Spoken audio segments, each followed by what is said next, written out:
Hello everybody, Immy Scoop, and Knock at the Cabin is shockingly spectacular. So I got to see this movie early on a Monday when it comes out on, I think, Thursday technically, or Friday, thanks to Emery's Film Club, so thank you guys so much for hooking me up with that. That was pretty sick. It was a really cool experience. You just walk in, they have like the poster up on the screen, and the movie just raw dog starts, no trailer, no nothing, which was phenomenal. It was a really cool experience, and even though the woman yelled at me for not being a real reviewer, which I am, I have 200 subscribers now, miss, I don't know, I had a good time. So I won't be spoiling the movie because, like I said, it's not even technically out yet. I'm just going to have a little bit of a spoiler section at the end for like 30 seconds, not even, so I'll give you a little timestamp to skip over that.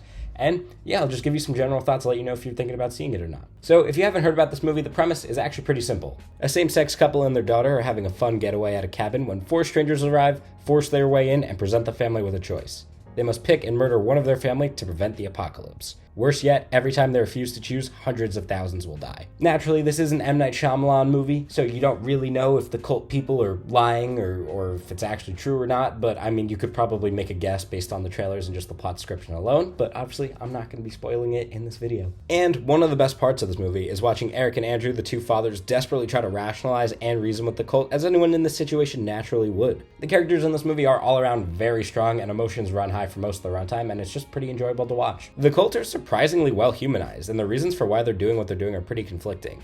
I was surprised how human they actually made these characters, because naturally they're presented as the villains, but by the end you feel pretty bad for them, which I was not expecting. Dave Bautista in particular is carrying this movie on his absolutely massive Giga Chad shoulders. He manages to give off so many vibes in one performance. Sometimes he feels like a creepy, insane person, sometimes he feels like a genuinely nice, kind human being just trying to do the right thing, and sometimes he feels like a religious fanatic led astray. Another great aspect about Knock at the Cabin has to be its pacing. The movie opens immediately with Dave Bautista approaching Wen, the daughter of the couple, and it just gets rolling right away. It's a pretty tight hour and 40-minute run with a few key flashbacks here and there thrown into breakup scenes and give you exactly what you need to know and understand and care about our key characters. It would be a real shame if a movie just threw in random flashbacks here and there to try to pull on your heartstrings and make you care about the characters when it doesn't even make any sense in the context of the movie, wouldn't it? And yeah, overall, I was just super invested in the story the entire time, except for like a little bit at the ending. I had my hands on my head once or twice, like the kind of, that kind of feeling when you're watching a suspense movie, so usually if that's what's going on, you know the movie's doing a pretty good job. I would say my biggest criticism of Knock at the Cabin is with the visuals. Most of the movie is shot in a shallow depth of field close-up, which works well when we're really supposed to feel a character, but doing it for 60% of the shots gets pretty annoying. I assumed it was to build like a claustrophobic feeling in the cabin, but sometimes you just get these like beautiful wide shots of the cabin and the lake, and it totally breaks that tension, so I don't really even know what they were going for there. Also, there's a really big set piece moment like 2/3 through this movie that I won't spoil, but all I will say is it was supposed to be really big and intense, and the special effects were so horrendously awful, like some of the worst effects I've seen in a very long time, that it completely takes you out of the movie. I am not exaggerating when I say it looks like they logged onto productioncrate.com and used their free explosion from like 2014 that I used in like my videos in middle school. So I'm just going to make a quick spoiler about the ending here, so if you don't want to hear that, skip ahead to the timestamp I'm going to put on screen in a moment. Otherwise, I mean, it's a pretty minor spoiler. I think you should watch this movie. If you do want to watch this movie, please skip the spoiler, because knowing pretty much anything about the ending will break a lot of the tension, and the tension is the best part of any suspense mystery thriller like this. So, yeah. Okay, spoiler time if you're still here. I think story-wise, having one of the dads die makes total sense, but having the remaining dad and Wen just drive off and go back to their lives is kind of goofy. Like, nah, you're not just going back to your life. You're scarred for life now, okay? I mean, Jesus Christ. This really goes for, like, any movie where the characters survive a horror movie scenario and kind of walk off.